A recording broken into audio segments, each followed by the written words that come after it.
ગોપાળ બાપાને પ્રશ્ન પૂછ્યો, સ્વામી, સાધુ હોય કે હરિભક્ત હોય, ત્યાગી હોય કે ગૃહસ્થ હોય,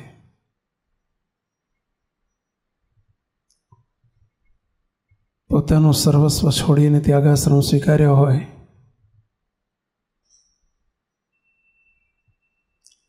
બધું હોય, ગૃહસ્થ પણ ભજન ભક્તિ કરતા હોય, ખૂબ સેવા કરતા હોય,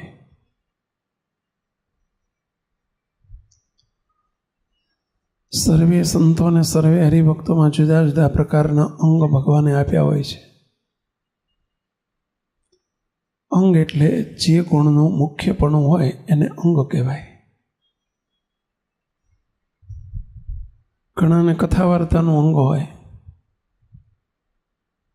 ઘણાને સેવાનું અંગ હોય, કોઈને સમર્પણનું અંગ હોય, કોઈને ત્યાગનું અંગ હોય, કોઈને જ્ઞાનનું અંગ હોય, કોઈને વૈરાગ્યનું અંગ હોય, કોઈને ભક્તિનું અંગ હોય.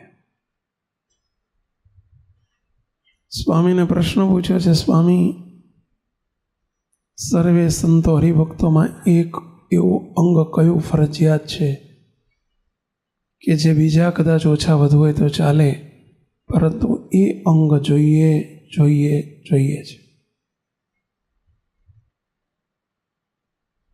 અને જો એ અંગ ન હોય કોઈ સંત કે હરિભક્તમાં તો એને જરૂર વિઘ્ન આવે. વહેલા યા મોડા જરૂર સત્સંગમાં વિઘ્ન આવે. અને જેનામાં આ અંગ પરિપૂર્ણ હોય એને ગમે તેવા દેશકાળ થાય, ગમે તેવી સ્થિતિ પરિસ્થિતિનું સર્જન થાય, તો પણ એમાં ક્યારેય એને ડગમગાટ ન થાય. તો એવું કયું અંગ ફરજિયાત જોઈએ? ત્યારે ગોપાળ બાપાએ ઉત્તર કર્યો છે, સર્વે સંતો હરિભક્તોમાં સમજણનું અંગ ફરજિયાત જોઈએ. સમજણ.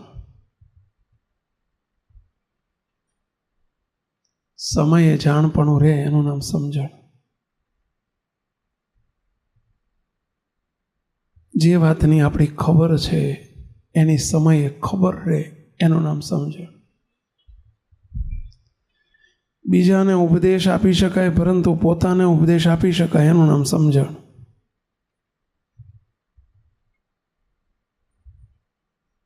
બીજાને સમજાવી શકાય પણ પોતાને સમજાવી શકાય એનું નામ સમજણ.